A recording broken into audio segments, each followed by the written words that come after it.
Sabi ko, and of course, yes, there's this book kasi. I don't know if you've read it. The title is The Purpose-Driven Life. I did. You did? Yes. Okay. It's a Christian book. Yeah. Yeah. Written by It's a famous one. Pastor Rick Warren. Yes. And one thing that I really got from that book was the purpose in life. That the basis of knowing your purpose in life is your shape. Yung design mo ba? Kung matangkad ka, I mean, your shape. It's an acronym shape. Shape, okay. It's an acronym, shape. S is for your spiritual gifts. Okay. Sulat, ano yon? Then H is your heart.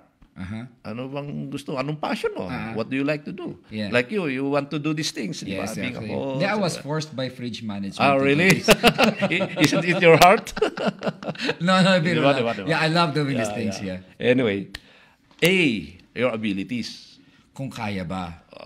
Yung sinasabi ng puso mo. Ability to read. Ability to drive. Yeah. Ability to count. Yes, whatever. Ability to sing like you. Uy, salamat naman, sir. Diba? You do good. Thank you. And great, actually. Thank you. Anyway, going back to yung shape. Yes, it's a shape. Related to the question. Yeah. Yung ability, yung P is, ano yun? Personality. If you're an extrovert or an introvert or in between, may tawag doon eh. And then yung E, dito na tayo tutumbok, yung experience. So, yung experience, that would include the experience of the family. So, experience of the ancestors. Now, kung you put that all together, that's the shape. And so, that spells or describes who you are. So, that's your strength. Yes, yes. Sabi nga natin, you cannot give what you do not have.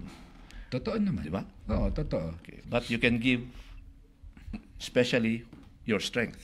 Yes. To be an effective and relevant servant to other people. Yes.